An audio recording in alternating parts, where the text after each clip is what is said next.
My name is, well, I'm known as Flash. I'm Jim Gordon. Um, when Cora was talking there about the fear of speaking, I was the shyest person you would ever meet at the age of 18, 19. I came from being a chef at college to working in a restaurant downtown called Manners, and I would get into work early so I could get changed and into the kitchen before a customer would come in and see me. And I was so shy, it was unbelievable. And I would not leave that kitchen until the last customer left in case someone tried to talk to me. And my boss, Pat Kent, was one of the most exuberant, crazy,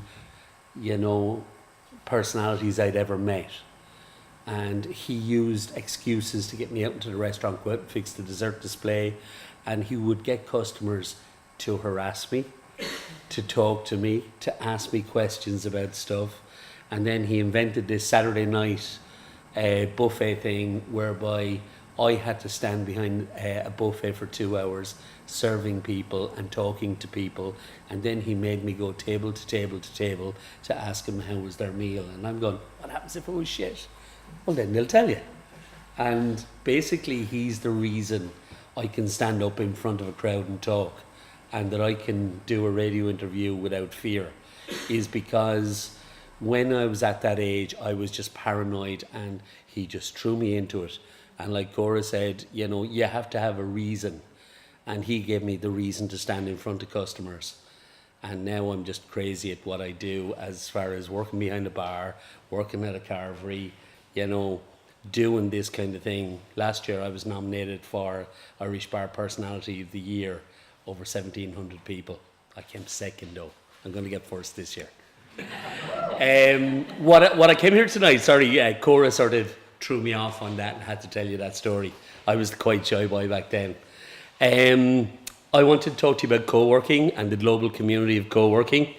This is Boxworks, for those of you who haven't been here before. And it is a phenomenon that started 6 or 7 years ago in LA with a co-working space. Like, people were working out of McDonald's who had good Wi-Fi, or Starbucks or whatever. And then someone went, like, why don't I just build an office and everyone can come and work in it? And it's become a global phenomenon in the last 7 or 8 years. There's 4,500 co-working spaces now around the world. I think there's 17, 18 in Ireland. We were the second one in Waterford, but as Emer said, we're bigger and better than the rest, so we can shout about it. And I've come from a background being a chef in a volatile kitchen, the usual thing, shouting at waiters and managers and everything that goes with it. And then I do front of house in the bar, where you're all nice and polite to customers and all that kind of thing, unless they piss you off. And then Emer said, we bought this building, and Emer said, yeah, co-working, and we did our homework and we started it. And this has been such a culture change in my life. This is my zen place, my place to come and sort of chill out. I was telling Richard that I came here on Wednesday morning at about 9 o'clock, and there was no one in the building. Came in, turned on the coffee machine, made a coffee, started work. People started coming in. How you doing? How you doing? How you doing? And it's just part of a culture where I think everybody helps everybody. And we've a couple of stories that we tell now over and over again about, we were having coffee in the kitchen one day, there was 5 or 6 people there, and one guy walked in frustrated as hell. He was doing the back office part of a website, and for 3 days he was working on this little piece of it, and it just would not work for him. He was about to bounce the coffee cup off the counter, and one of the lads said, don't worry, finish your coffee, I'll have a look at it. And the other guy came out, and within 10 minutes had the whole problem solved, that it took this guy 3 days and couldn't fix it. And he said, how much do I owe you? Do me a favour sometime. And this is the way co-working works. And like, what we say about co-working is, rather than working from home, when you come to a co-working space, you're 27% more proficient at work. You get through your work better and faster and all that. You get 35% more leads to new business if that's what you do. Like the guys here that do product design, graphic design, websites, videos, Kevin, all that kind of thing. He can pronounce to that. And then, believe it or not, rather than working from home, you're 80% more sociable being here. Like Flash brings up the beer and the food, and there's a bit of a session and that kind of thing. But you know, coffee time. We got a company just knocked on the door a couple of weeks ago with 3 boxes of donuts and went, there you go, compliments of us. That's our business card. Call us again. And all of a sudden, every single person was in having coffee and donuts together, and that's what co-working is. But it's not just here, it's a global phenomenon, and that now co-working spaces are joining with coworker.com and stuff like that, that we can start integrating together, and that we feel, statistics from the States say that by 2025, 40% of America will work in co-working spaces, and that's a game changer. We did a little bit of a presentation at the launch of Boxworks 2, and there was a guy, and he said, well, I could have chosen to work from home. I could have chosen to buy my own little small office. He said, but it cost me about $2,000 a month in rent and utilities and all this kind of thing. Or I could go to a co-working space.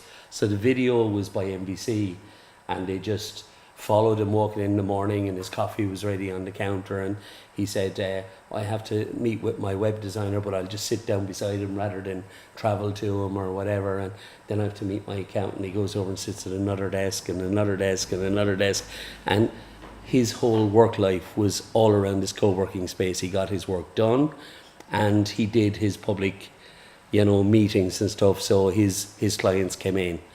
And that's what co-working is. And what really brought it to me is we had a visit a couple of months ago from the new owners of Whitfield Clinic, UMPC US. And it's a $10 billion medical company who bought Whitfield. And the two owners just casually walked in one day and, sorry, we'll have a look around. And we sat down here and had coffee with them, and they were the most down-to-earth guys ever. And they were going, we love going to see co-working spaces. And I was going, why? And he said, well, we created a co-working space in our main campus. I think it was Philadelphia. And they have 1,200 people working out of this place. And every floor is designed like here, with open desks, no offices, no privacy, no that kind of thing. And they said people interact better and become more productive. There is distractions, someone throwing a chocolate bar to you or whatever, and engaged in a bit of chit chat, but you become, I suppose, integrated into the co-working phenomenon, that you become productive, you enjoy being part of it. A buddy of mine works for Slack in Dublin, and they've got so much into it that they've hired a chef to come in at 6 a.m. because everyone was coming in late because of traffic. So the boss just hired a chef and said, cook breakfast for the boys. Just said to the lads, instead of coming in at 9, how do you feel like it coming in 6, half 6, and finishing at 1 or 2? And they were going, that's a great idea. He said, I'll throw on breakfast, put in a coffee machine, have a chef there. And it was so successful, the chef now stays for the day, prepping morning snacks and lunch and all that. Because the boss said that they work in the 5th floor of an office block. If one of them wants to go out for a coffee, it's going to take him 20-25 minutes if there's not a queue in Starbucks next door. So he put in a coffee machine, he put in a beer fridge that unlocks automatically at 4 o'clock every day. He asked him, yeah, of course you can, you're paying for it. He encourages the co-workers to bring their friends in for a beer. He said, when you finish work, ask your friends to come and join you and have a drink. Now I said, don't go on the piss. But, have a beer or two with your mates, bring them to your workspace. So Barry said his 35, 37 hour week is now, he's there for about 50 hours a week. But it doesn't feel like work anymore, because you're going to have your breakfast, you're going for coffee, you're having a beer after work. So he said, yeah, we're coming in at 6 o'clock, but we still stay till 4 o'clock so we can have a free beer or two before we go home. And the guys from UMPC said this is the same phenomenon, and the next step in this phenomenon is going to be set up co-living spaces next to co-working spaces, so that if you're, I don't mean to be ageist or anything, but most people who work in the computer and software industry are sort of 18 to 30. Richard? Past yourself by date. Usually 18 to 30, who sort of don't have a house or an apartment and like to get away from their parents. So they're organising co-living spaces. So it's like a 5-star hotel room, but there's no kitchen, no sitting room, anything like that. It's just a 5-star hotel room. So you go home from work, you go up, you have your shower, crash out, watch TV, and when you want food, there's a kitchen and dining room downstairs. There's a big lounge with a huge TV, and there's a laundrette. So in this day of people of loneliness and people not engaging with people, this is a way of encouraging people. Yes, you have your own space, but if you want to eat, you want to watch a soccer game, there's a place downstairs that there's probably 20 or 30 or 40 other people around, and you make friends and you go for drinks. And co-living, they reckon, is going to become the new way of living, rather than sort of 1-bedroom apartments and stuff like that. And like when you get your girlfriend and your 5 or 6 kids, you're going to need a house and all that. But I like the idea of co-living because the amount of depression and loneliness and stuff in our current society, and I'm blaming social media, Facebook, Messenger and all that. I see young staff that work for me that they have 3 or 4 friends and nothing else. When I was growing up, I had 30 or 40 or 50 friends, or if I go for a pint, I'll say hello to someone, sit down and start chatting with them. But young people these days are not bred like that. They're not bred to sit down and converse with people one-on-one, strangers like. And it's a big problem. And I think co-living is going part of the way of sorting that. I suppose we're doing it already in colleges by putting in campuses and communal dining rooms and kitchens and stuff. And that's the start of it.